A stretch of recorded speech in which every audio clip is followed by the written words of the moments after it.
I'm giving this background. We have in the past made conscious efforts to bridge this gap. If you include the services imports from the US, what the the gap I mentioned was in the merchandise exports, merchandise trade, including royalties, services, and the arms which we get from the US.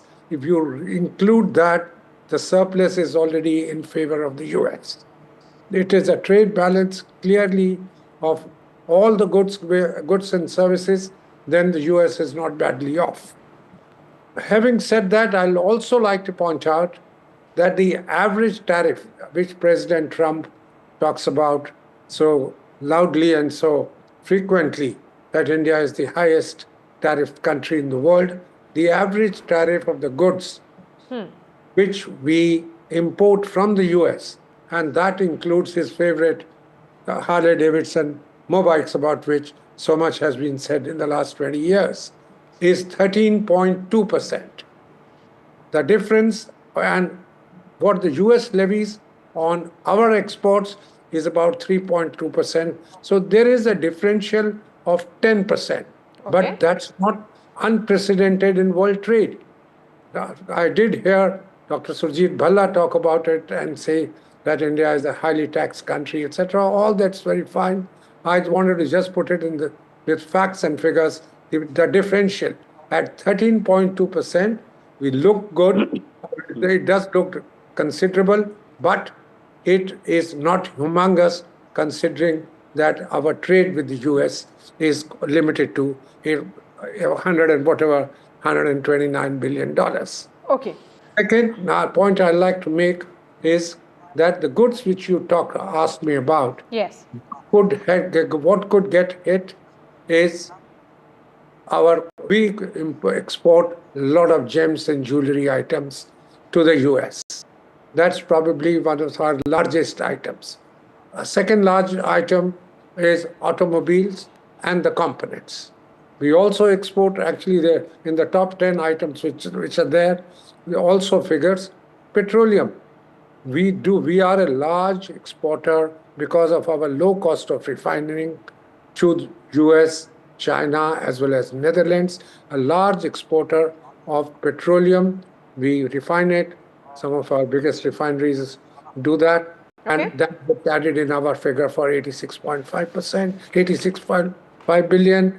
And also, we are an exporter of pharmaceuticals. Okay. In addition, textiles and tea, our traditional exports also have a fairly large presence in our figure of 86 billion. So all of these, there is a certain duty already there. 10% was levied across the board on all the items by President Trump as soon as his second term started. So is the differential going to be only 15%? Okay. Or is this 25% over and above the 10% which was there? That's yet to be clarified. And finally, I think that while negotiations are underway, yes, 5 rounds of negotiations have been held. If we are able to enter into a bilateral trade agreement in the next few days, I think the burden of this higher rate of duty of 25%, which is coming for geopolitical reasons rather than whatever President Trump might have said about it being highly. Gurcharan Das, a response from you, and then I'll speak to Ambassador Sajjanhar with regards to the strategic autonomy. Please go ahead. Gurcharan Das. India's number one priority is jobs. Yes.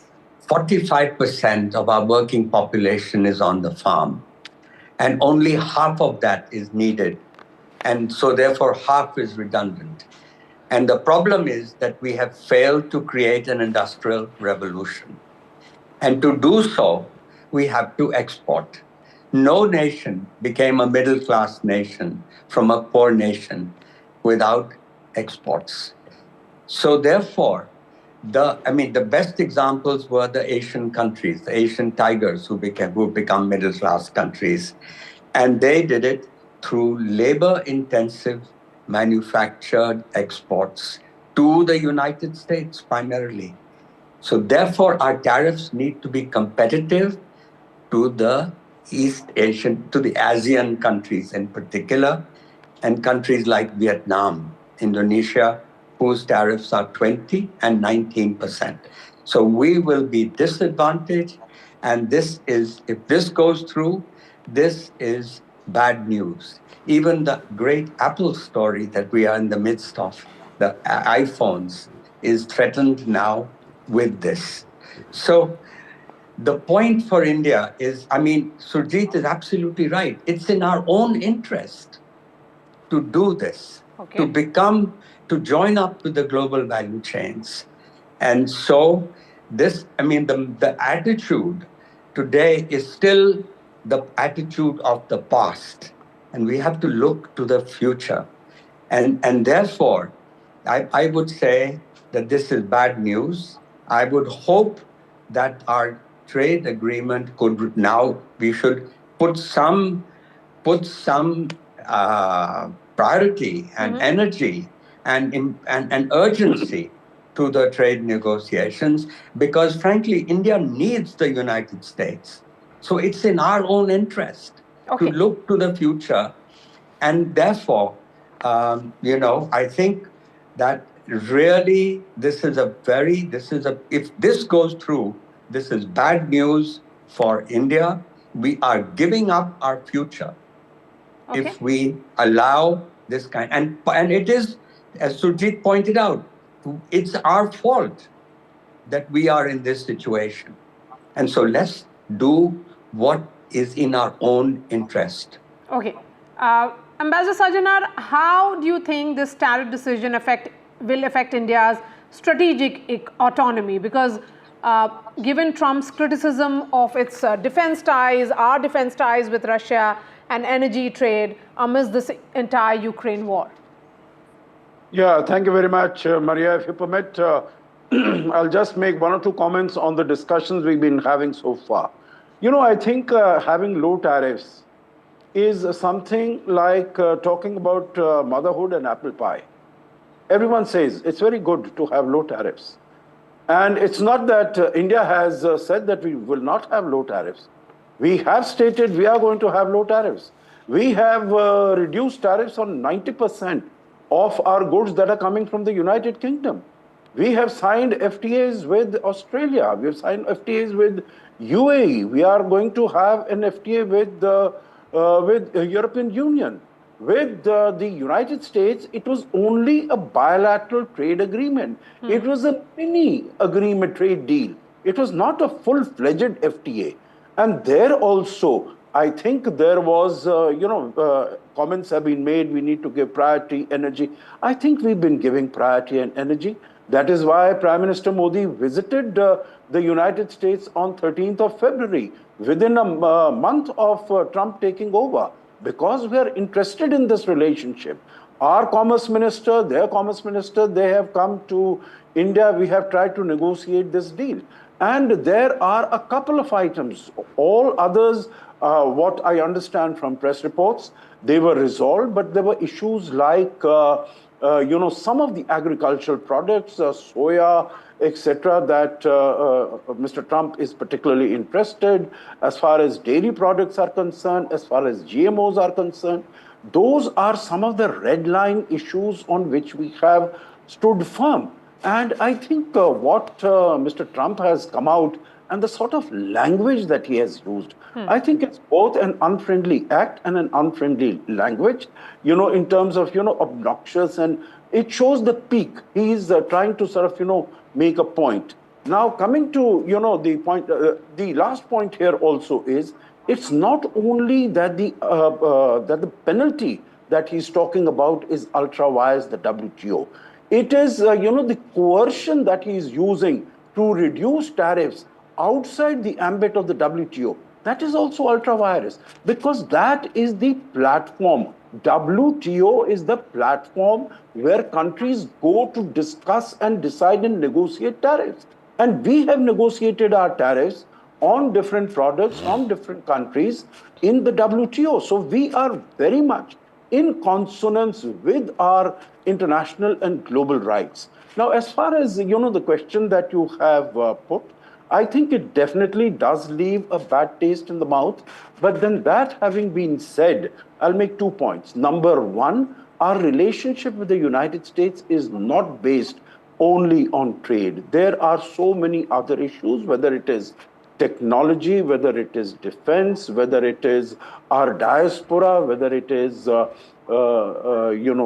terms of geopolitics, our cooperation in Quad and counterterrorism. So it's a huge spectrum of relations. So I think that we need to continue. We need to focus on how we can get out of this problem that Trump has put us in. Okay. Also focus very much on our FTA that we have signed with UK, have an FTA with EU also, without much loss of time, and look at alternative. I can understand it's a $86 billion trading relationship with the United States. It's a significant relationship. Okay. We need to preserve it, but then we need to go out also and look at other markets and other partners also. Okay, I have just enough time for the last word to the woman on the panel, Ms. Prasad.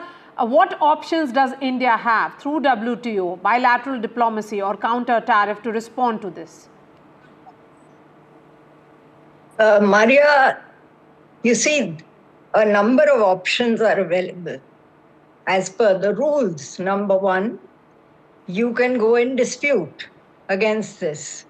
But then disputes take a long time to fructify, to settle, and you don't get what is called a temporary stay. So you might have to suffer whatever you will with this action.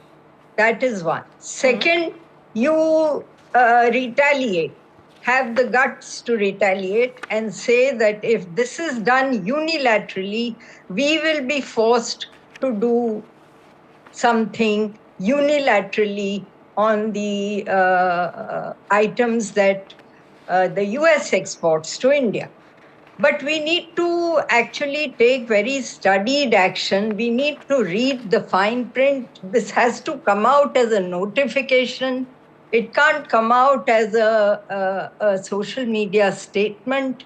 We'll need to see what items get affected, how they get affected, whether at all we would be in such a lot of trouble, or in the medium term, we would be able to find alternative markets. So as for the rules, we can go to dispute. Okay. But do you want to take a dispute which could take years to settle? That's right. And yeah, and so it is always, the preferred option is always to talk across the table.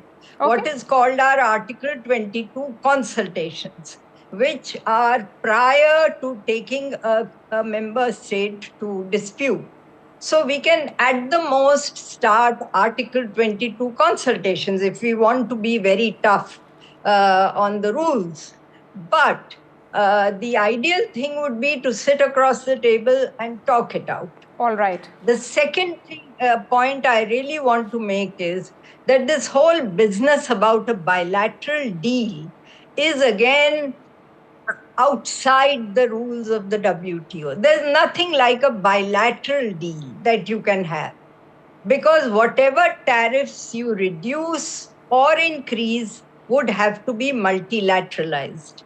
That is one. You can't exceed your bound tariffs in any way. Okay. That is the second. So if you have space between applied and bound tariffs to play around with, and you think that you can, it's in your national interest, it's another matter.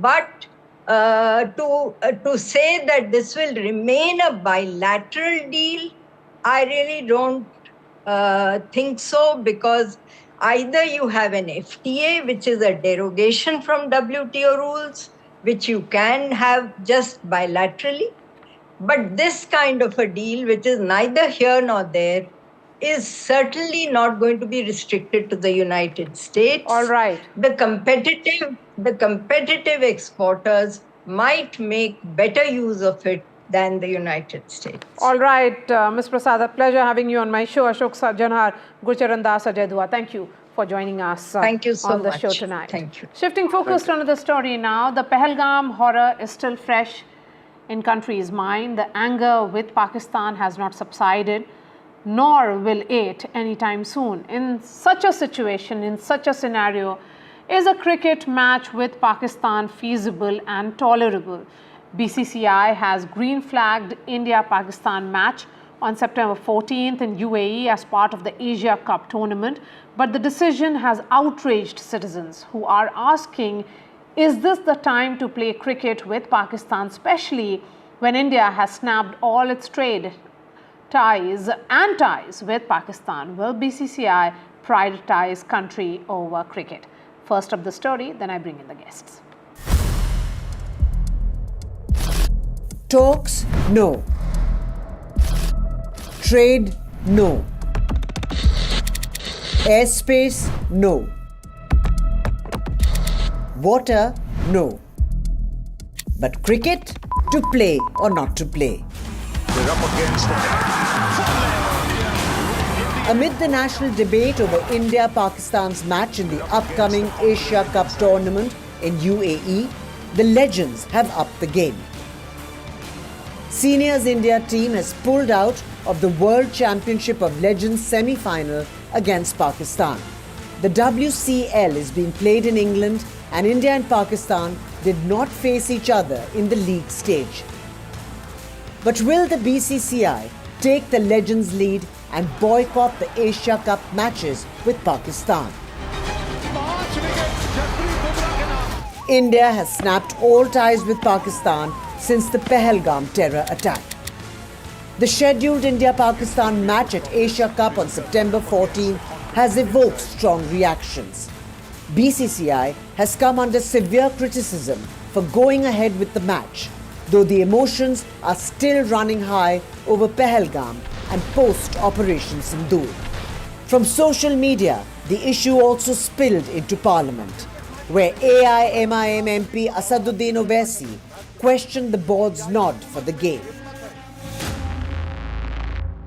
किस सूरत से आप पाकिस्तान से cricket match खेलेंगे जब हम पानी नहीं दे रहे हैं 80% पानी पाकिस्तान का हम रोक रहे हैं ये कहकर के पानी और खून नहीं बहेगा आप क्रिकेट मैच खेलेंगे मैडम मेरा ज़मीर तो गवारा नहीं करता कि मैं उस मैच को देखूंगा क्या इस हुकूमत में इतनी हिम्मत है कि उन 25 मरने वालों को फोन करके कहे कि देखो हमने ऑपरेशन सिंदूर में बदला ले लिया अब तुम पाकिस्तान का मैच देखो.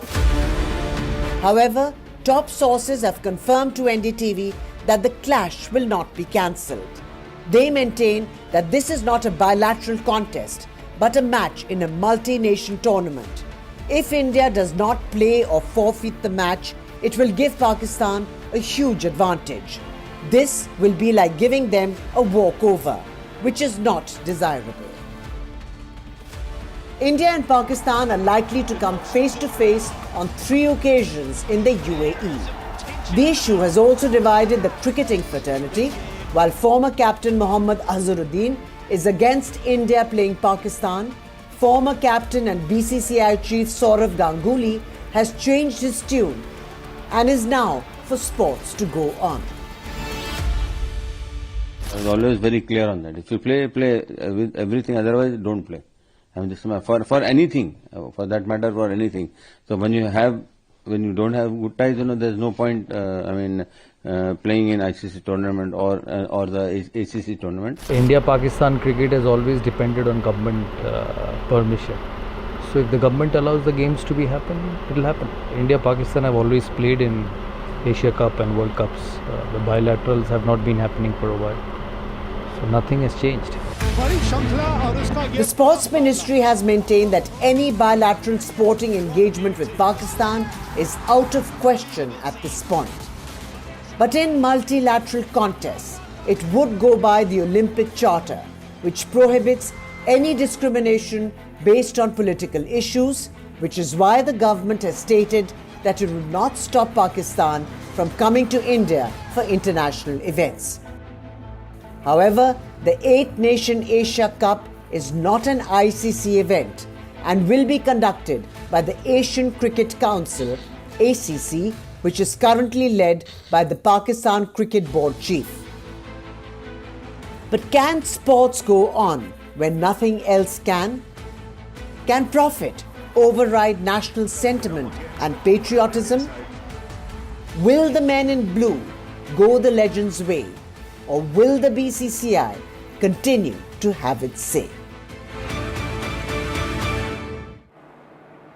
Joining me on the show tonight, Madan Lal, former Indian cricketer. We have Rakesh Rao, senior sports journalist. Akash Gupta is a senior sports journalist, and cricket commentator Sunil Doshi is also joining us. Madan Lal, starting with you, at a time when diplomatic ties are virtually frozen, cross-border terrorism remains a concern. Is it tenable for India to play Pakistan on a global cricket stage? If you ask me my personal opinion, we should not play against Pakistan. But again, the government has given the permission, and ACC is organizing this event. And ACC, the India, Pakistan, and other country comes in with the ACC. So they, who was sitting there? One of our person was sitting there. Mr. Rajiv Shukla was sitting there about all these things, whether we should play or not. And the government has decided not to play bilateral series, but they can play outside. But there's a double standard, I think. You see, they have cancelled the WCT match, but they are playing in the Asia Cup. I can't understand, You have to make a policy somewhere. You have to say, right, we are not playing. You have to take a decision. But again, they are saying that we are looking for a Commonwealth game, Asian game, and the Olympics.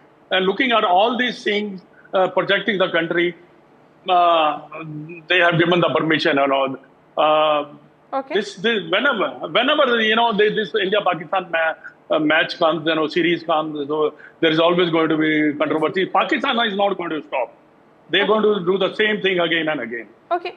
Rakesh Rao, the question certainly is this dual policy consistent or simply selective morality? Because if it's ACC tournaments in which India is justifying to play Pakistan, then why refuse bilateral series?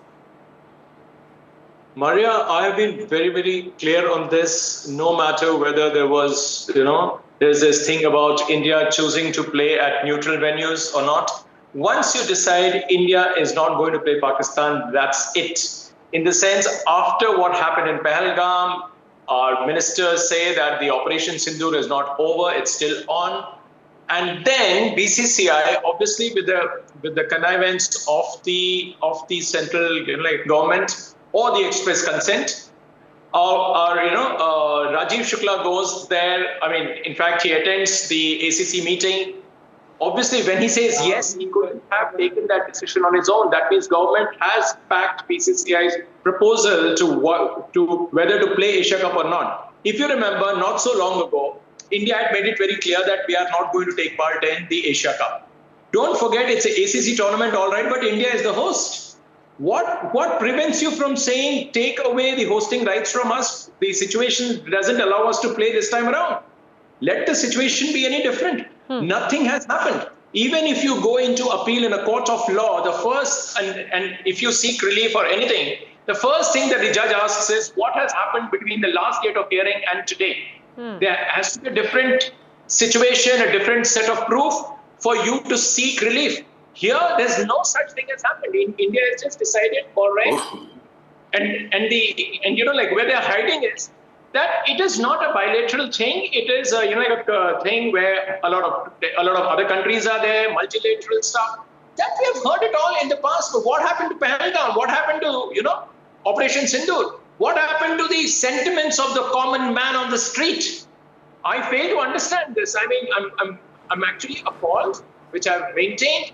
I'm surprised. I'm deeply disappointed by the stand taken by the central government, by the BCCI, and they haven't paid any heed to how the national sentiments prevail at this point in time, the existing ones. They can talk about Olympic Games, they can talk about the IOC Charter. Sorry, 2025 July, I don't think this is the time to take that decision.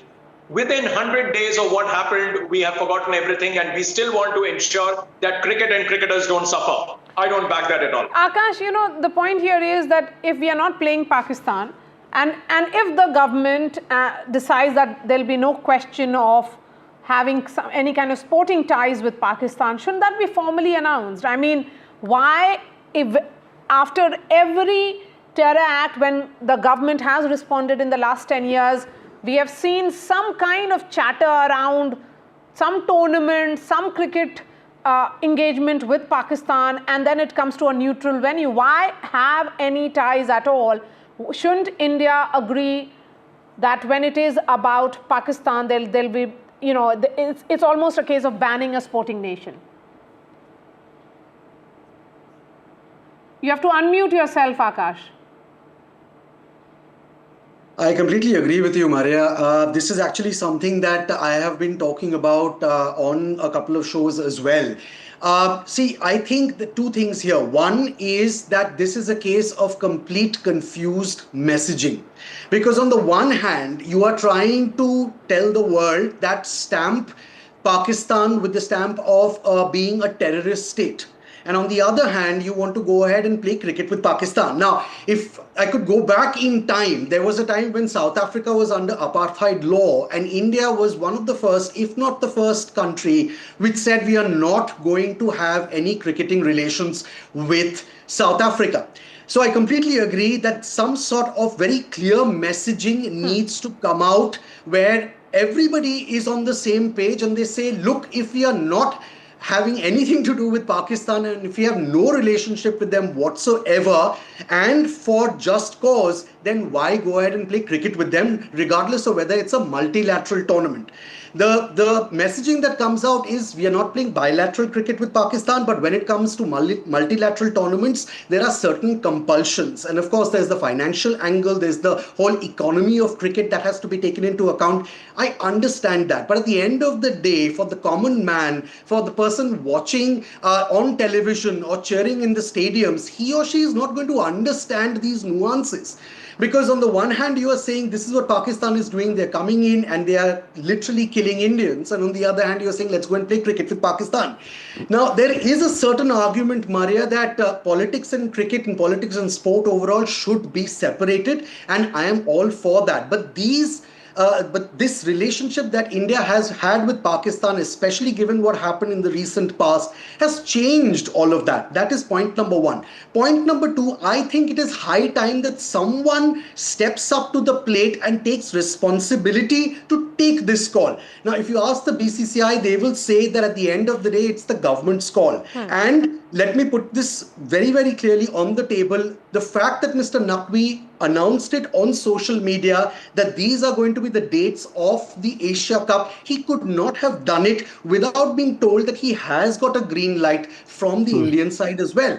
Remember, as far as the Pakistani side is concerned, Mr. Naqvi himself is the interior minister. So there is a direct political link there, and he could not have announced it without getting the nod from the Indian side. But if you ask the government or anyone from the government, then the common refrain that you hear from them is that they don't have any control over the BCCI, which still continues to be an autonomous body. The National Sports Governance Bill, we all know, has been tabled, but it hasn't been passed by both houses. And of course, hasn't got the president's consent yet. And once that happens, there is a clause that the sports ministry can take these calls on behalf of the BCCI. But are you actually telling me that if someone in a position of authority picks up a telephone and says, look, let's not do this, will the others not fall in line? So as far as I am concerned, there's a lot of confused messaging happening. And even for people like us who follow the game on a regular basis, we need one single thing where someone comes and says, look, either we are playing or we are not playing. Yes. This somewhere in the middle. I agree with you, Akash. There's a lot of confused signaling here. And given the kind of diplomatic muscle India has within the ICC and global cricketing community, Mr. Doshi, why has India not managed to isolate Pakistan the way it has done so diplomatically and politically? नहीं, आप बिल्कुल you are taking a very correct point, because it's not that you are not playing with them.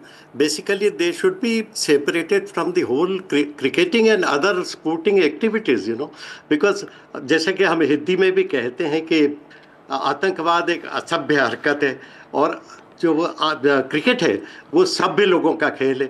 तो कहते हैं ना कि सभ्य लोगों की बस्ती में असभ्य लोगों का क्या ज़रूरत है। तो ये बात ज़रूर है कि ये दुनिया को हमें बताना चाहिए कि पाकिस्तान इस तरह आतंकवाद में आगे बढ़ रहा है, और दुनिया भर में इस बात को मालूम है लोगों को कि आप पाकिस्तान क्या कर रहा है, और उनके कारण दुनिया भर में जितनी अस्थिरता फैली हुई है आतंकवाद के संदर्भ में। तो मैं समझता हूँ कि दुनिया भर में ये बात फैलानी चाहिए, उनको खेल के सभी क्षेत्रों से अलग करने की कोशिश करनी चाहिए। हम अलग हो जाएं, we become separated and we are not we are not able to take part. Tomorrow suppose we take part in javelin, and Indian person say is pitted against a Pakistan person who is now a gold medalist. Tomorrow we can't forego the event. Tomorrow India is going to play a T20 cricket in Olympic. Will not forego it. So main thing is that somebody, instead of our going out कि हम आपसे गुस्सा हो गए, हम आपसे नाराज हुए, हम अलग हो जा रहे हैं, इसके बजाय लोगों को ये बताने दो कि सबको उनसे नाराज होने दो, क्योंकि वो असभ्य हरकत कर रहे हैं। क्रिकेट सभ्य लोगों का खेल है, इसमें असभ्य लोगों का कोई हाथ नहीं है, उनकी कोई ज़रूरत नहीं है। तो वहाँ पर भारत की जीत हो सकती है, लेकिन हम अगर गुस्सा करके अलग हो जाएंगे तो मेरे ख्याल से this will be India's loss. Okay, so Rakesh Rao, would refusing to play Pakistan undermine India's dominance on the cricket field, or would it send a stronger global message about where we have drawn the line? Maria, I have maintained this for a very long time, and I'm, at the risk of sounding very repetitive, let me say this again, that India at this point in time, less than 100 days, we are actually taking a somersault from our position. We should not be doing this, what we have actually decided to do. That is one. Number two, if we say that if we are not going to play Pakistan, the kind of, the kind of ramifications that we are likely to face, all I'm saying is don't play Asia Cup this time around, because you are the host. You have the right to decline to host the event. Period. That is about Asia Cup. Going forward, we are looking too far ahead. I am telling you, tomorrow another attack happens. Then what will be the stand? Then the ACC's, the ACC's commitment to, the broadcasters. That is also, that will take a beating. All the stands, everything that we are talking about at this point in time. If there's a Pahalgam 2, what happens? Everything changes, the equation changes. Then the government will say, no, then we are the ones who are going to take a call. BCCI is not going to take a call. But that has been the stand. Every time Pakistan invites India to play, or Pakistan decides to host an ICC event, it is a foregone conclusion that India is not going to travel. And the BCCI says that unless the government allows us to go, we won't go. But in this case, suddenly the sports ministry says BCCI is an autonomous unit. How do you remember these things so selectively? Why can't you take a stand? I'm really surprised that day ACC announced the schedule, Indian side has been silent. There's been no official word from the board, from the ministry, from the government. Why? That means they've already told Rajiv Shukla to go ahead and express India's consent to them. A muted one at that, but that is what has given ACC the right to declare the schedule and so on and so forth. So I'm not waiting for anything else to happen. I think India has agreed.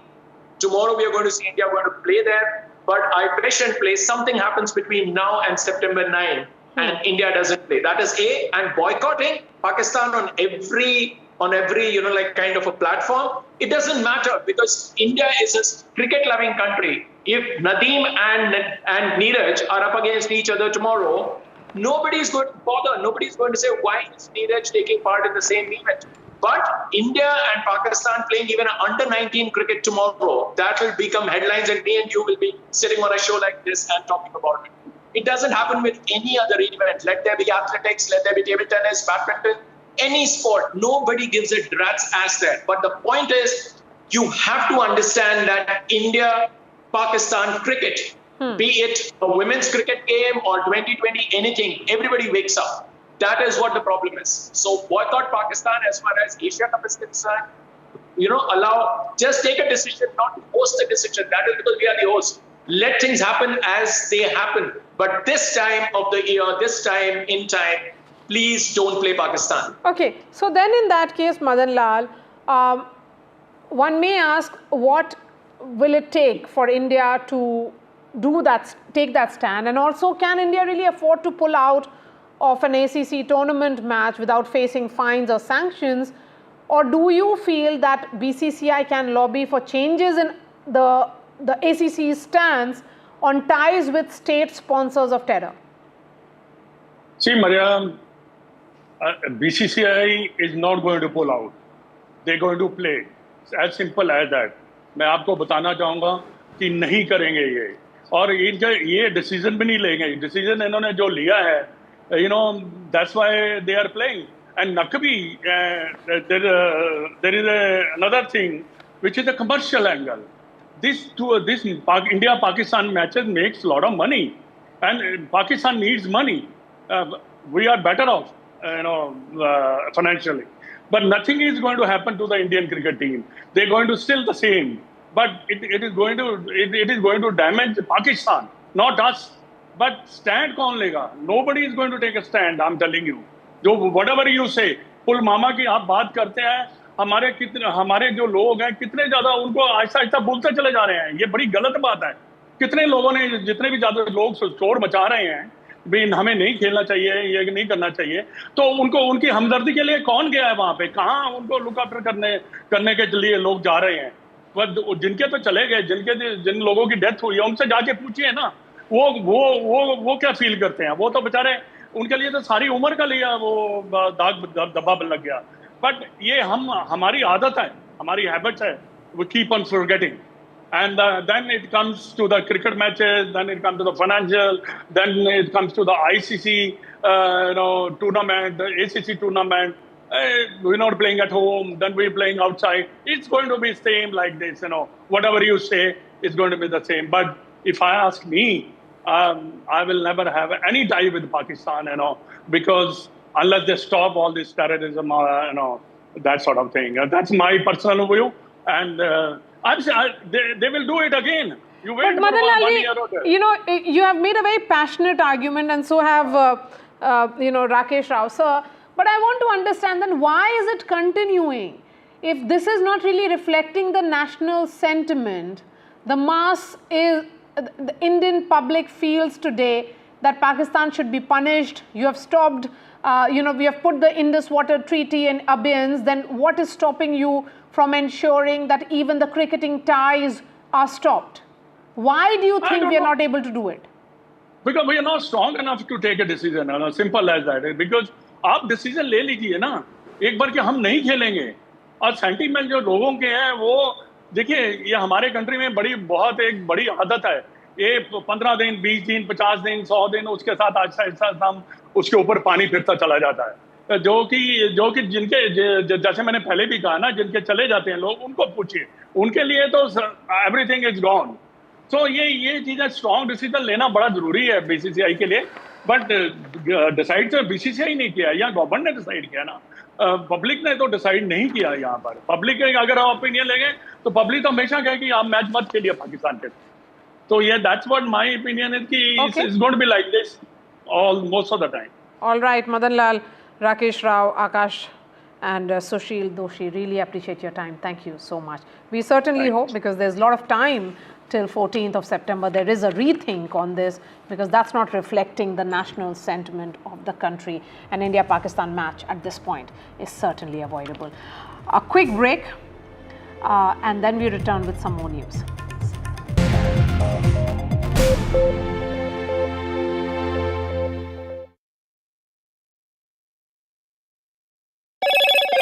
Hello, Moto. Moto G96 5G. All eyes on you.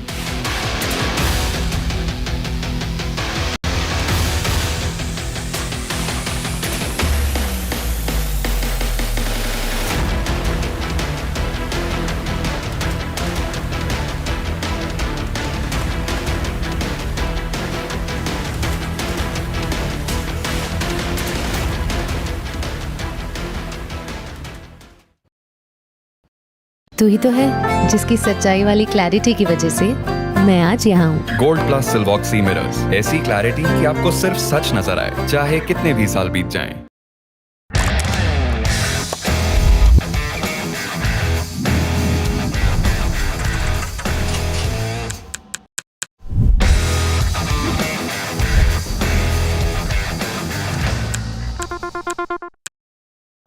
Fenesta Windows, beautiful and durable designs.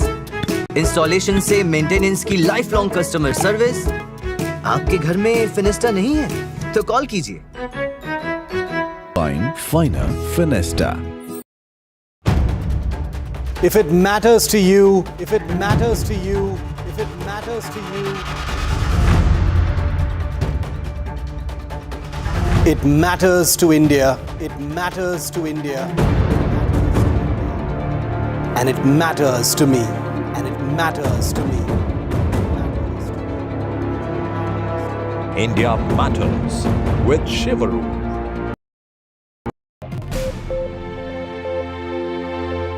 Fierce discussion over Operation Sindoor continued in Parliament. Home Minister Amit Shah today spoke in the Rajya Sabha.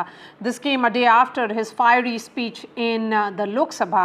Rahul Gandhi, remember, continued to target the Prime Minister, now questioning his silence on former US President Donald Trump's claims. External Affairs Minister Dr. S. Jaishankar has issued a sharp rebuttal. Another highlight was when Samajwadi Party MP and veteran actor Jaya Bachchan sparked a row today after she questioned Operation Sindoor's name and asked why it was named so when the Pahalgam terror attack actually destroyed the Sindoor of so many women. Let's listen in. I'm leaving you with this. Thanks so much for watching, and I'll be seeing you tomorrow. There was no cause. Prime Minister, between Prime Minister and President Trump. मैं उनको कहना चाहता हूं वो कान खोल के सुन लें कि 22 अप्रैल से 16 जून तक एक भी फोन कॉल प्रेसिडेंट ट्रंप और प्राइम मिनिस्टर मोदी के बीच में नहीं। Please. Prime Minister has not said that Trump is lying. It's obvious what has happened. सबको मालूम है। बोल नहीं पाए। That is the reality. नहीं क्योंकि सच्चाई है ना। अगर पीएम ने बोल दिया तो फिर वो खुल के बोलेगा और वो पूरी सच्चाई रख देगा तो इसलिए नहीं बोल पाएंगे। नहीं अभी क्या होगा, अभी वो कह रहा है।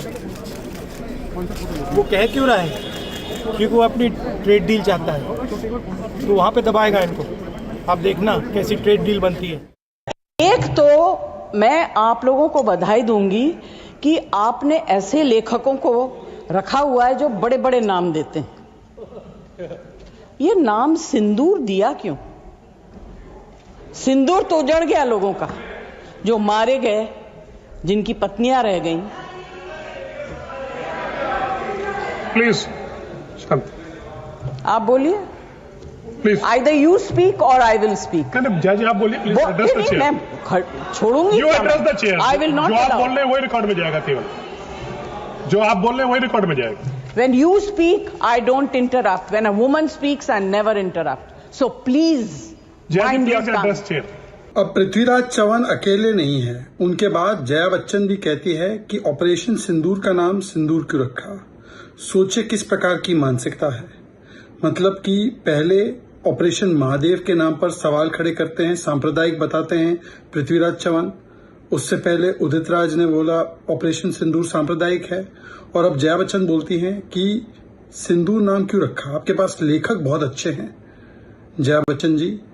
सिंदूर आतंकियों ने उजाड़ा, पर वही सिंदूर केवल श्रृंगार नहीं, शक्ति का भी परिचय है। वही सिंदूर सामर्थ्य का भी परिचय है। यही संदेश देने के लिए ऑपरेशन सिंदूर नाम रखा गया।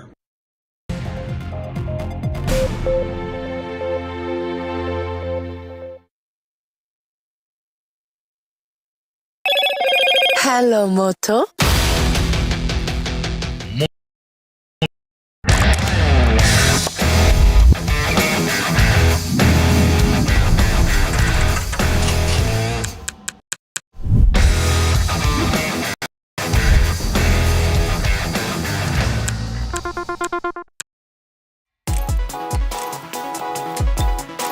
Forget 10,000 steps. What if just 7,000 a day was all it took to live longer and healthier?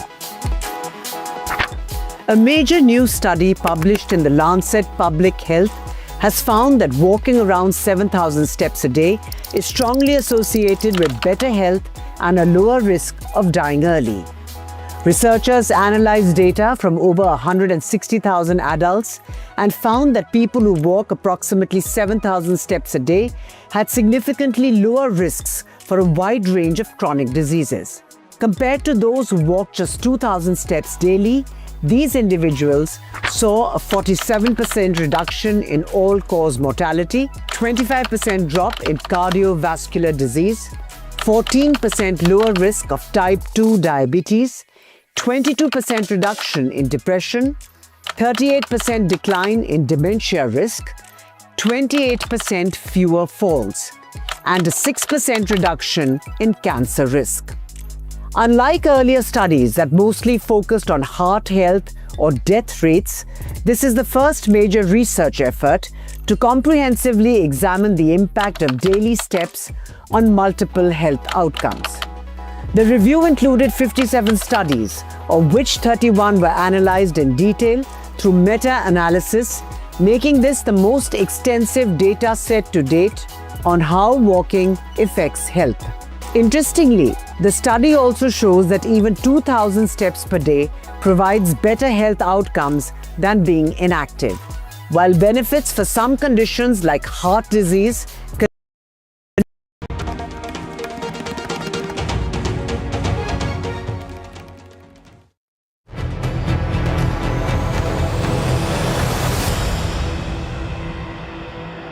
Good evening, welcome to Left, Right and Centre. I'm Vishnu Shom. On the program, a storm brews across the Pacific as former President Trump threatens to slap steep tariffs on our nation's exports to America. What is Trump's reasoning? To shield American jobs and curb our trade surplus. But there's a sharper edge, additional tariffs if India continues its fuel imports, branding them a prop for hostile regimes. Now, this isn't just trade policy, it's a challenge to our sovereignty. India has always made the point that we will continue to import oil from Russia. Now, these tariffs could hit our textiles, pharmaceuticals, IT sectors very hard. It will also raise costs for American consumers. It potentially risks thousands of Indian jobs. The fuel penalty stings deeper, targeting our energy security while ignoring India's complex geopolitical balancing act. Yes, we import oil from Russia, but aren't we also investing billions in renewables? Is what Trump is doing fair at all? Now, Donald Trump's move demands a response. It's a test of India's resilience.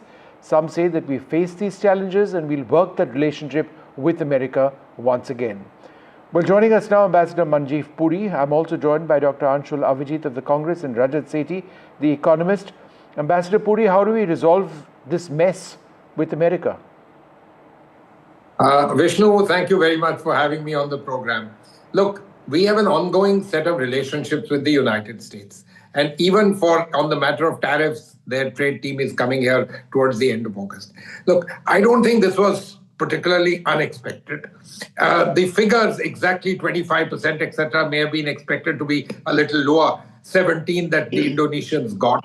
And the fact that we are importing oil from Russia, and they've been saying about it, and you know that we have been on record, our ministers have said, look, we have to do what we have to do for our national interest and for the well-being of our people. We've said it. Now, therefore, these things are there. They are okay. This is the way the world sort of interacts, and hardball politics is being played by President Trump. We are a large country, a very large player, but also a country which believes that good relations with the United States is important, and I think we will continue to deal with it. I want to make one or two small points to you. Our total trade with the United States is about $125 billion. We export about 85 and they export about 40. Our trade to the United States, principally our exports to the United States, consist of bulk drugs.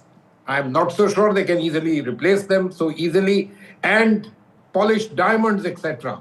So, you know, Vishnu, it isn't such a simple matter. This tariffs is not a straightforward matter. Mr. Trump and his advisors argue it's great for the United States. Most economists say that it'll hurt you. at least in the short run. We'll see what happens, but it gives a signal, as you very rightly said. It signals that, are you truly friend or you're not? But I would separate that. I would say, let's look at it like this. This is a relationship between two large economies. Mr. Trump is doing what he thinks is good for his politics and for his country. We need to do what is good for us. Continue our engagement with them. That's important. All right. Anshul Avijit, do you believe that India needs to continue our engagement with the United States? Donald Trump says something in the morning and changes his mind by the evening. No, Vishnu, this was not an engagement. There has been no engagement. There was no negotiation. This is a one-way street. This is a classic case of India getting bullied by the bully. The Modi government can bare its fangs to the opposition, to the people of India, but it can't do it to the US. It hasn't been negotiating. There have been 5 trips. Mr. Piyush Goyal has gone there a couple of times. What was the end of it? What was the conclusion? It's been zilch. They have been terms have been dictated, and we are forced to follow it. Doesn't speak well of our foreign policy. Doesn't speak. And by the way, everything will now be affected, right? So all these years of currying favor with the Modi government and Abki Baar Trump Sarkar Namaste Trump and all that has come to zilch. That's number one. Our exports are going to be severely affected. Vietnam has got a less tariff than we have, so our China plus policy will go into shambles. Anyway, our manufacturing was a complete disaster, as we've seen by the barely rose above 17% as a percentage of our GDP all these years. Modi promised to bring it to 25%. That's failed. So our economy is completely in shambles anyway. This is going to be severely affected. We no place in the negotiating table over there. Our rupee is going to get weakened because of more dollar inflows. That's another point. We've got hostile neighbors, and you can include US in that. I mean, you can call Trump whatever you want. You can call him impetuous. You can call him irrational. You can call him a maverick, whatever he wants. But he's the most powerful man by virtue of being the president of the most powerful country in the world, which has $30 trillion. I mean, where are we? We're 10 times less, and we haven't got any power. Okay. All right. Okay. Rajat, respond. I mean, I have no response to the opposition party. If they have a better plan to deal with Trump, please table it. I would be very happy from an intellectual standpoint to understand what does the India's principal opposition party have to say in terms of engaging with Mr. Donald Trump. We've seen how the Chinese attempted with dealing with Trump, and they saw officials walking off middle of the conversations. This is going to go on. I don't see this having material impact on trade because it is universal in nature. The base rate of 15% is true for every country. So all countries have to face that. Some of the critical items like pharmaceuticals and bunch of other things were anyway even previously left out of the scope of the tariffs, and it will continue that way. And I believe, Trump has issued those letters, and he had to, before the 1st of August deadline, he has to issue these letters. And every country in a round-robin manner will get those letters from President Trump. So we should just relax. Nothing, the heavens are not going to fall. If at all things happen, it is going to increase the prices of these goods and services for the audience or for the citizens of US. They need to worry about it. Trump is answerable to them. Let them figure it out. Okay. It is going to play out all the $300 billion that Trump has been able to raise through tariffs. Where has it come from? Of course, not from India and China. It has come out as a sort of a taxation on the people of US. So let's not jump with anxieties stretching from one extreme to the other extreme.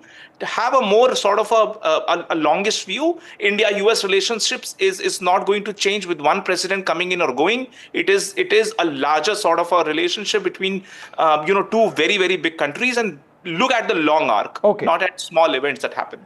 Ambassador Puri, we aren't talking about the real sting in what Trump said. It's not the 25%. It's actually India's continued import of oil. India has said repeatedly that, look, this has to continue. It's our energy security. We are a large country, etc., etc. The foreign minister has said it ad nauseum around the world and in America as well. If Trump now challenges that, then this goes beyond a trade discussion. It is something which, at one level, sort of challenges the relationship. I won't say threatens, but I do believe it challenges the relationship.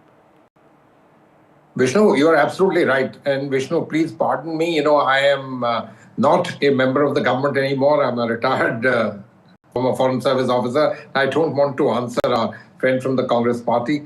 I think he should know better as to, who started this bettering the relationship. Let me make one little point to you. We talk a lot about strategic autonomy, but we must start believing in it also. So let me leave it. I think I've said what I had to say on this business of relationship with the United States. You are right. Look, no, we are a very I'm not large going to let you economy. go so easily. If you say we must maintain our autonomy, does that mean that we need to tell America directly, we will continue importing oil? This you relationship deal with the United States. Yeah, this United States relationship is an interesting one as it has evolved over, let me say, the last 20 odd years. Yeah. We now no longer use non-alignment. We speak of multi-alignment, all very well. We are a member of the Quad. We've had these relationships going with them for a long time, etc. All very well. We have this issue of China, a very major player. If we had been in Latin America, things would have been very different, but we are not. We have a border relationship. There is a contestation. There is an issue on all of this particular thing. We know all these things. So it's a relationship which, needs to take into account all of this. Mr. Trump comes in there and, has a, let me say, much more nationalist, their own sort of oriented thing. And possibly, if I'm willing to say, he says friends are fine, but, it's my benefits is what I'm looking for. Okay. Friendship alone is not sufficient. So given this particular thing, let me make this point to you on this point that you mentioned about oil imports, etc. Look, we have to be mindful. We need oil imports. About 80% of our oil requirements are met from imports. It won't be an easy thing to do other things. I'm sure we are looking at alternatives, ramping up domestic production. We're looking at all of these. But, strategic autonomy also means sometimes you have to actually play the game. Okay, sometimes you need to play the game. Okay. Anshul and Rajat, we've got 1 minute each for both of you. Anshul, Avijit, go ahead. Let me phrase that as a question. The India-US strategic relationship was really built up by Dr. Manmohan Singh. The nuclear agreement between the two sides, it was then built on by the NDA. We got into decades of negotiations with in terms of the foundational agreements, lots of disagreements, then we finally agreed. So do we not need to give America a longer rope? Trump is here today, he won't be here in a few years. Is that something that the Congress should look at? We were expecting America to give us a longer rope to neutralize China. That was the expectation out there. That hasn't worked out because, you've entertained General Asif Munir in the White House. There are loans being given which can be easily funneled for terrorism. You haven't prevented it doing anything. So it's really the other way around. And as far as Mr. Trump is concerned, well, he's not a difficult person. He's a difficult person to understand. But it's never America first for him because enough critics in America themselves have critiqued him for the very tariffs which will harm American interests. Okay. But nonetheless, that is not the point. China will get away with this. What China does is depreciates. It actually improves its imports after severe tariffs are imposed. India will just, we've lost our sovereignty. And by the way, that we don't know if these tariffs include the baseline 10% or not. No, they don't. That is supposed to be over and above. Okay, hold on. Yeah, Rajat, over and above. And the Rajat, 45 seconds. Go ahead. How much is that going to be? Anshul, out of time. That's the only reason Rajat, 45 seconds. I'm being unfair to you, Rajat. That's fine. I still don't agree that we have lost our sovereignty. That is too tall a claim to make. And we should therefore, not worry about the immediacy around it. There is a media spectacle that President Trump wants out of the 1st of August. It is all the buildup that he wants. And after a few couple of months, when the real fine details will be negotiated out, and we are in no hurry. And this is what has been clear even from the press release of the government of India, that we are in no hurry. We will protect our interest and we will keep negotiating. Okay. Where is the negotiating window of opportunity ended? It hasn't ended. It will carry on. Okay. And let's not worry about the 1st August deadline and look at what is going to happen over the next couple of months. All right. Well, I'd like to thank you all very much for being with us. I thought it's important to bring in an America perspective over here. I spoke to one of America's senior diplomats who's really built the relationship with India, Atul Keshap. Here's what he told me a little while back. I'm joined now by somebody who's really driven that diplomatic and economic partnership between India and the United States for years. Ambassador Atul Keshap, thanks very much, sir, for being with us. In just the last 5 minutes or so, Ambassador, there's been a statement from the government of India The upshot of it is that, and I quote, "The government will take all steps necessary to secure our national interest, as has been the case with other trade agreements, including the latest comprehensive economic and trade agreement with the UK." And they say earlier on in that same statement, the government has taken note of the statement by the US President. "We are studying the implications. India and the US have been engaged in negotiations on concluding a fair, balanced and mutually beneficial bilateral trade agreement." This being the case, was President Trump's announcement entirely unexpected for you? Well, Vishnu, thanks for having me on.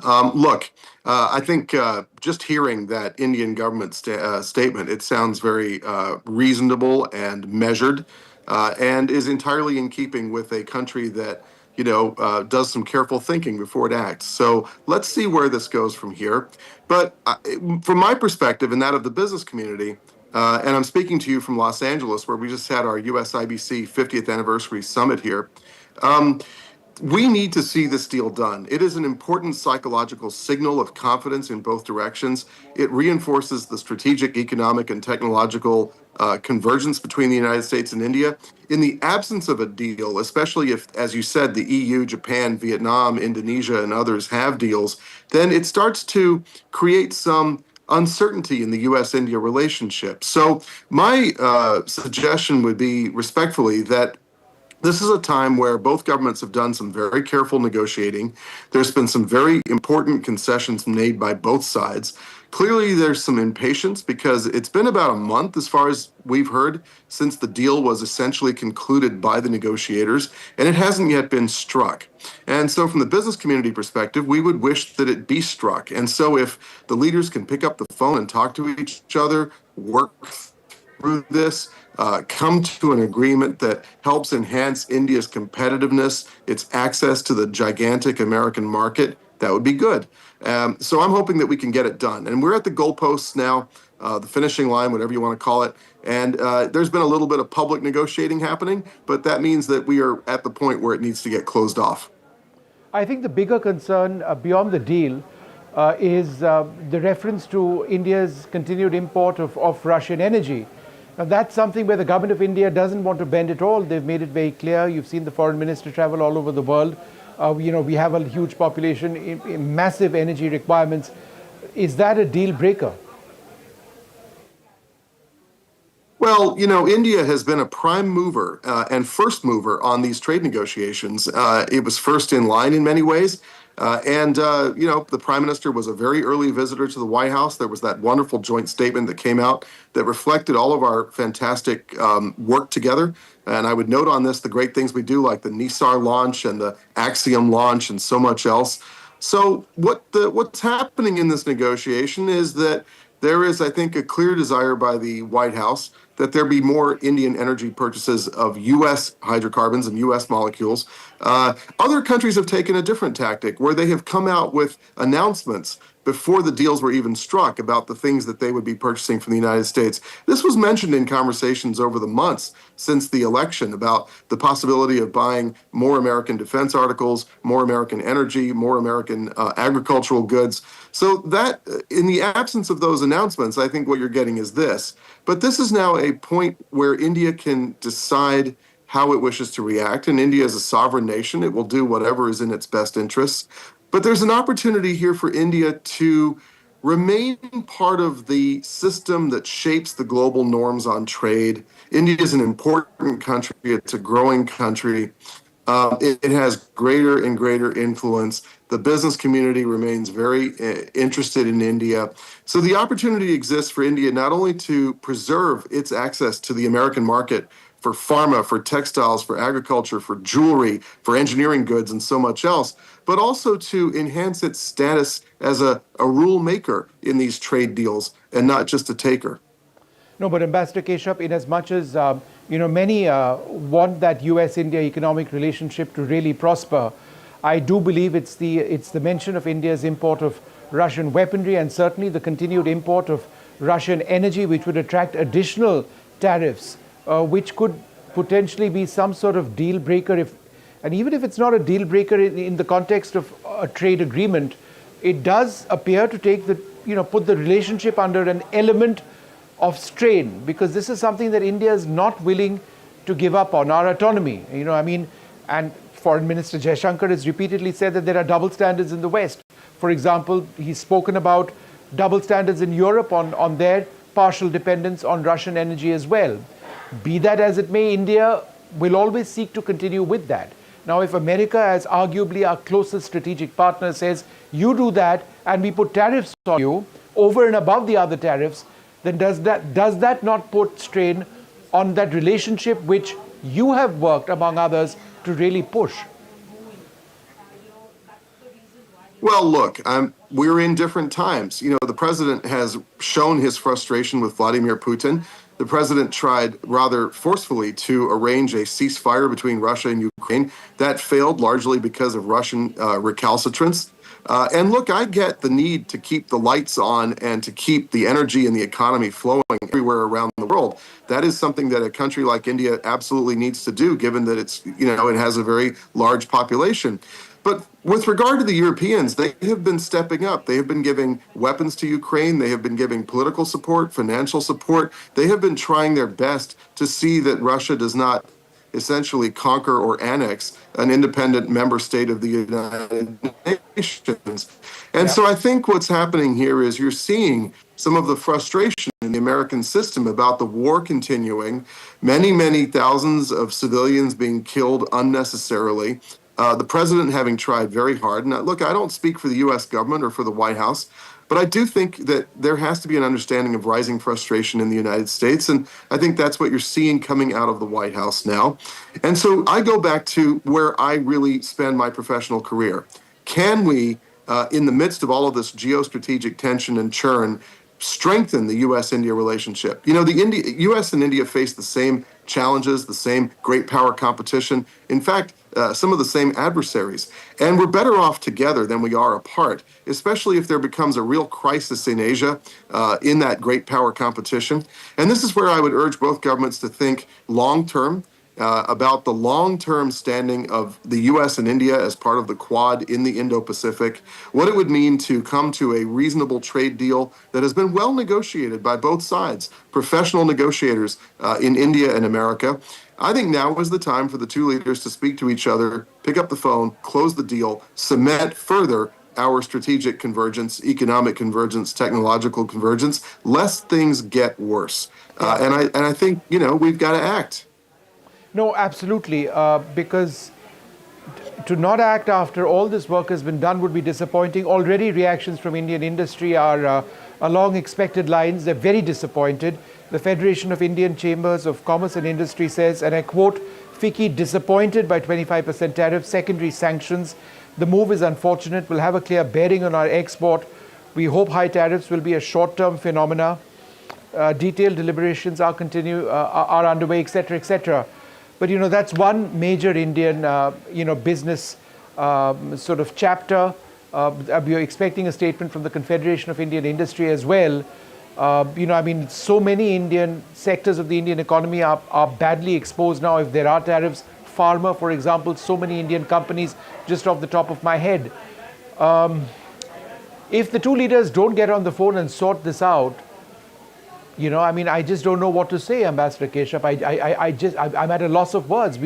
2 weeks back, we were discussing whether this would be a mini deal leading up to a massive deal, or it would be a massive deal, and maybe that's what both nations need to do. And here we are, several steps back. So the deal, as far as I know, has been essentially complete for about a month. And for some reason, there hasn't been closure. This is a time to act because things are getting more and more turbulent in world affairs. The president, you can see, is a consistent peacemaker in the sense that he always wants to try to resolve conflicts. Look at what happened in Thailand and Cambodia, Russia, Ukraine. Look at his overtures to China to try to reduce tensions between the United States and China.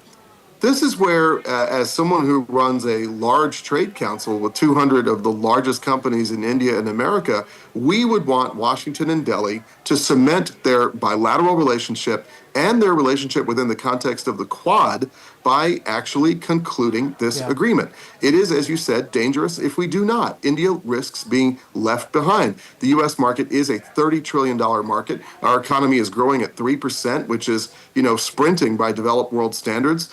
Our technology, our FDI, our know-how, our capability remains as strong as ever. And, we want to grow the trade relationship between the United States and India. $200 billion a year is underpowered. So this deal sends a powerful psychological message of positivity that gives business confidence to invest in each other's countries. In the absence of a deal, it also sends a very negative psychological message. And I wouldn't want to be a jewelry exporter in Surat if I had to deal with these tariffs and have to deal with adding that to my exports to the United States. Jewelry, agriculture, farming, textiles. There's so many areas where it can be damaging. And so I think it's time, for the leaders to talk, if I can respectfully say that, and try to get this thing locked down. And then we go on to other stuff. Sure. Because, Vishnu, we've had so many strategic agreements between the United States and India. Intelligence, law enforcement, technological, space, diplomatic, military. We have barely any economic agreements. We have an open skies treaty that has served us well. And here's my bottom line. Anything that opens up access in both directions is good for America and good for India.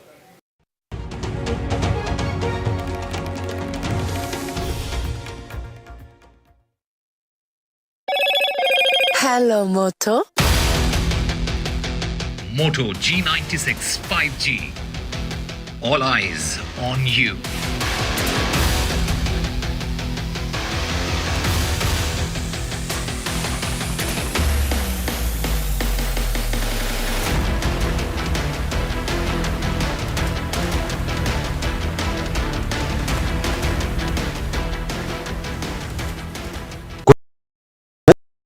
Gold class optimistic reflective glass लगाओ, धूप की गर्मी को दूर भगाओ और बिजली का बिल भी बचाओ।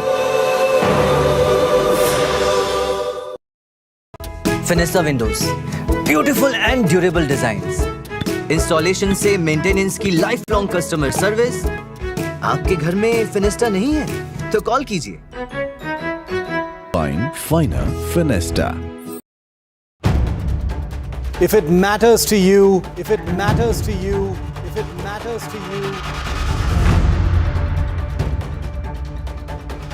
it matters to India, it matters to India, and it matters to me, and it matters to me. India Matters with Shivaru. Only on NDTV 24/7.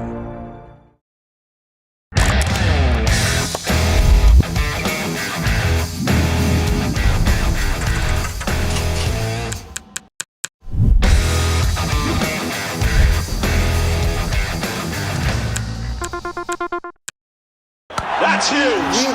That is a biggie. It's out of there. Gold class clear glass, पार हो या near, सब कुछ दिखे clear.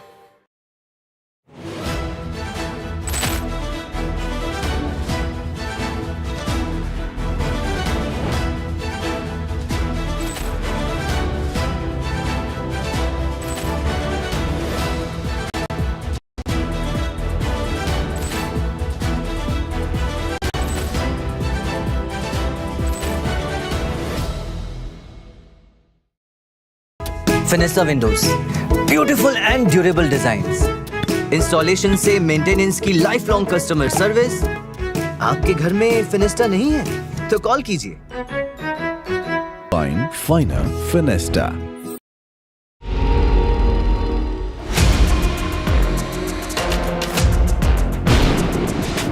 आप एक गुंडे के हेल्थ से बिहेव कर रहे हो सर। मेरी आप तो एक मेरा Gaikwad is running away from NDTV's questions. That issue is not before the High Command. It was not discussed so far. Kolhapuri chappals costing $1,300. The noise we made finally got heard, and it's so nice that somebody took action on it. Pictures and videos of women that were taken in the Bengaluru metro, now on Church Street and other prominent places in Bengaluru. We managed to arrest both of them. We are bringing you now, for the very first time, is that the Air India preliminary crash report is out. This 15-page report into 10 key findings of what really is being said in this probe report. What's reporting without impact? NDTV 24/7. I've been reporting on all issues big and small from Andhra Pradesh, Telangana, rest of South India, bringing you all the action, all that you need to know, all that you want to know. The energy of Maximum City is infectious. I'm bringing that energy in our news coverage from financial capital Mumbai. Covering from the southernmost part of India over the last 23 years, I bring in-depth and 360-degree coverage from the Dravidian heartland. The land of Mishti, also known for its bitter politics. I have seen much water flow under the Howrah Bridge, covering Bengal in all its vivid colors. India's IT capital is always bustling, a city full of startups, stories and surprises. And I keep you ahead on all the Bengaluru buzz.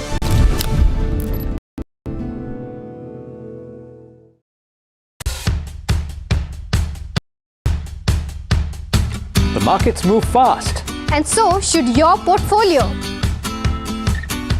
Expert insights, real-time stock picks. Do I buy Ola? Should I hold ICICI for the long term? Buy, sell or hold. The answers you need, straight from the experts. Callers from India and across.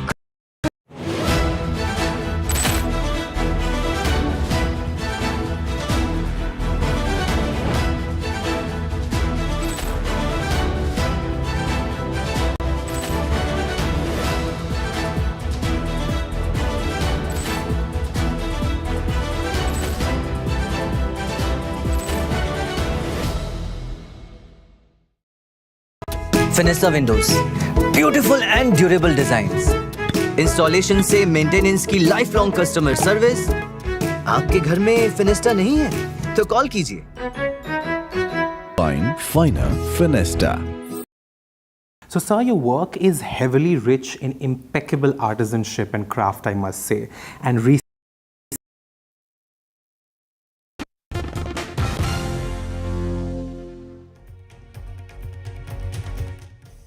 Hello and welcome. You're watching NDTV 24/7. I'm Osama Shah. Here's a fact. India is furious, and it is all to do with cricket. It is all to do with the possibility of India and Pakistan facing each other in the upcoming Asia Cup. The mere thought of facing Pakistan in the Asia Cup has ignited a storm. For all of us, you and I, cricket isn't just sport. It's like a battle. It's like a war in jerseys. And you don't play friendly with a country that fuels terror. Remember, this is the same Pakistan we hit in Operation Sindoor, the same Pakistan that mocked us and mocked our soldiers, paraded Shahid Afridi in fake victory, and it also profits of Indian viewership while breeding violence. Asaduddin Owaisi, the member of the parliament, he spoke in the parliament and he in fact nailed it. If blood and water can't flow together, why should cricket? Many say, let them have the walkover. Let the world see that India will not legitimize a terror state. The humiliation is going to be enough as a message. But this isn't about sports. It's about standing for something. And the BCCI has that power. The question is, does it have the spine? This isn't politics. It is terror. And playing on is, in a way, surrender. Now, having said that, there are many reasons as to why many experts are saying that India can't just go and say no. Some argue that adhering to the Olympic Charter's principles might be beneficial for India's bid to host the 2036 Olympics. However, this shouldn't directly impact the Asia Cup decision since it is not an Olympic event. But what are these reasons that we are talking about? Number one is ACC and full member obligations. Remember, India is one of the 5 members of the Asian Cricket Council, along with Pakistan, Sri Lanka, Bangladesh and Afghanistan. Full members, they are contractually obligated to participate in ACC events unless they are formally withdrawing. The ACC explicitly defines the Men's Asia Cup tournament to include automatic participation by full member teams, which places a binding on India to be a part of it. Number 2 is the hosting rights and responsibilities. Now, India holds the official hosting rights for the 2025 Asia Cup as per the ACC's invitation.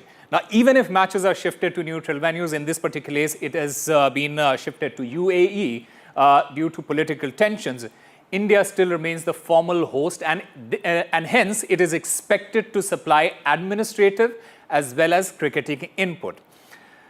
Number 3 is the broadcast and financial commitments. Remember, Sony Pictures Network India, it holds the broadcast rights worth approximately $170 million under an 8-year deal from 2024 onward.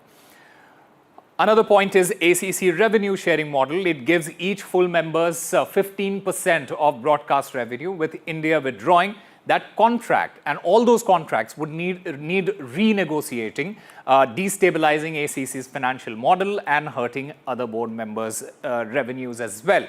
So a lot of responsibility hence falls on India in that particular sense. Number 4 is the precedents and geopolitical constraints.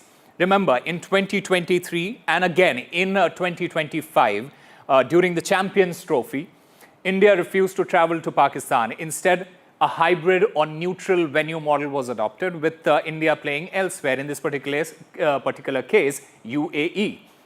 Now, similar arrangements are expected for Asia Cup if India does participate. Like I said, those matches will be taking place in UAE at the moment. Now, the Indian government's position and advice are decisive in these particular decisions, because BCCI has indicated that its stance will follow the government council.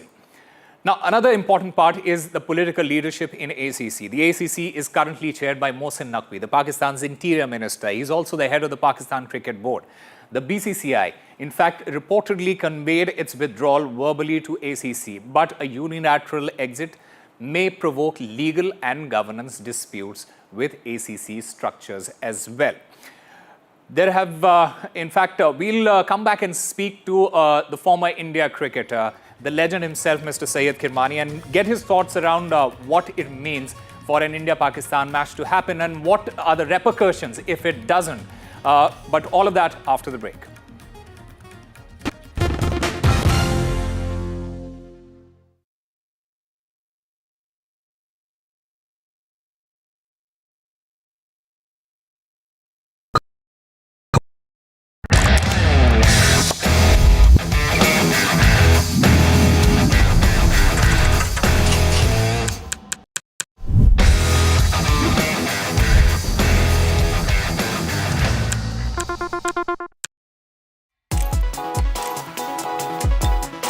Forget 10,000 steps. What if just 7,000 a day was all it took to live longer and healthier?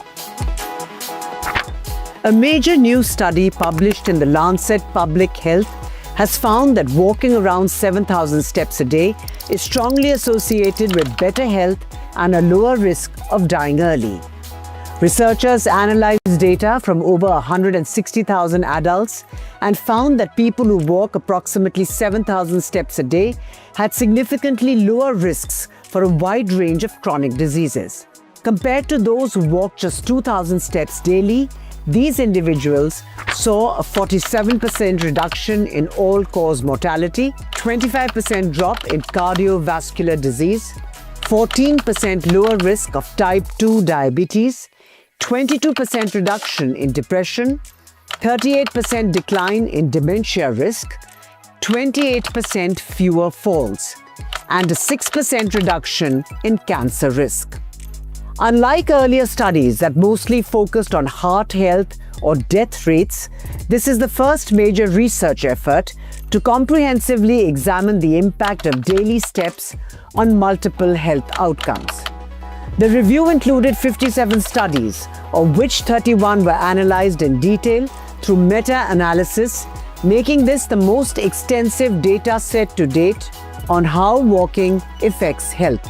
Interestingly, the study also shows that even 2,000 steps per day provides better health outcomes than being inactive. While benefits for some conditions like heart disease continue to rise beyond 7,000 steps, for most other outcomes, the gain started to plateau after this point. The authors argue that 7,000 steps per day may be a more realistic and achievable target for many people, compared to the commonly cited 10,000 step goal, which was never based on scientific evidence. They say that step count is a simple and effective way to measure physical activity, and these findings could help shape future public health recommendations. However, researchers also caution that for conditions like cancer and dementia, more studies are needed. They note that many studies didn't fully account for confounding factors like age or frailty, which could influence the results. Still, the message is clear: walking more, especially up to 7,000 steps a day, can significantly improve overall health.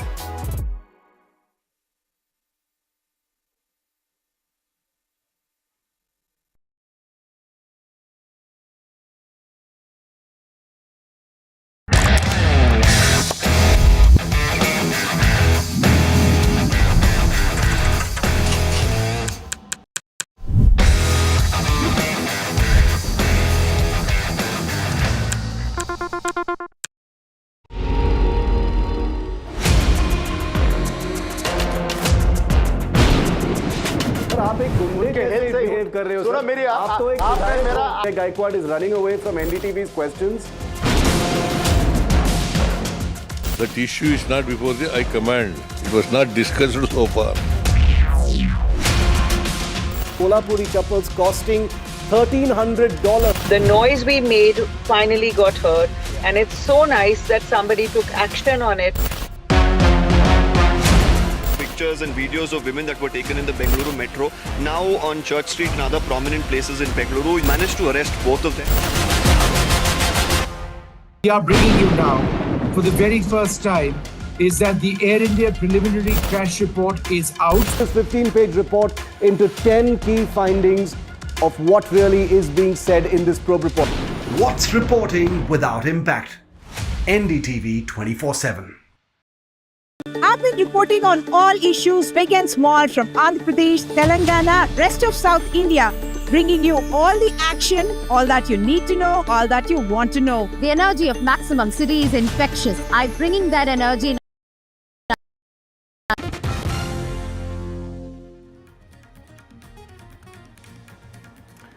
All right, welcome back. Joining me at this moment on the broadcast is a former India cricketer, a man who has already won a World Cup for us, the man who has played Pakistan multiple times in his playing career, Syed Kirmani. Thank you very much for speaking with NDTV, sir. There have been a lot of conversation around the upcoming Asia Cup and the matches between India and Pakistan. What is your opinion? Yes, now it's very unfortunate that there's always been some controversy whenever India and Pakistan get involved to play with one another or against with, right? So now to be very straightforward about it, you see, without being controversial, I've never been controversial, nor will I attend to any controversy, right? Now, between India and Pakistan, there has been such wonderful camaraderie with the players on the field, off the field, along with Pakistan, right? They have been such wonderful relationship with the Pakistani players. Pleasantries are being exchanged. They are so cordial. They are so much filled with harmony, love and affection with one another. You can see that on the television when India plays Pakistan or Pakistan plays India. You see, this is where it matters. It's the emotional people who are so much attached with the country. They don't want their countries to lose. You see, now they should understand. I'm addressing it to the lovers of this great game of cricket all over, particularly in Pakistan and in India and in UAE countries where a lot of Indian and Pakistani expats are around. My dear friend, this is a sport. You win some, you lose some. So why get emotionally involved and abuse the players for having lost the game or otherwise too? Right. So this is my opinion. There's nothing to, the cricket lovers should take it in a very sporting manner. Like, of course, no team would like to lose any game. Every team would like to win. They play for a win. So, look, there is also a financial side to it as well. The broadcasting money, there is the merchandise sale, and all sorts of ways India also can make money. But the national sentiment, it is quite against the curve, especially after Pahalgam and Operation Sindoor. It's a huge debate about national sentiment versus money. How do you see it? You see, there should not be any financial aspect attached to it. You're playing a sport in the right spirit of the sport. One should be taken in for.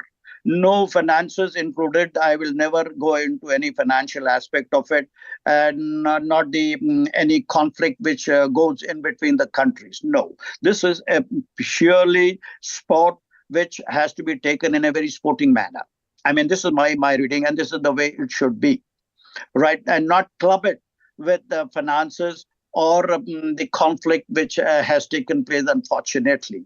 You see, there have been some derogative expressions also by some players who are a little away from the team. You see, and obviously it goes to show that they are not that well educated. Passing some comments into the social media, etc. and etc. about various issues between the countries. That should not take place also. But you got to take it in a very positive manner. You got to, those are the exceptions in every team globally. You see, there are some characters who speak very bluntly.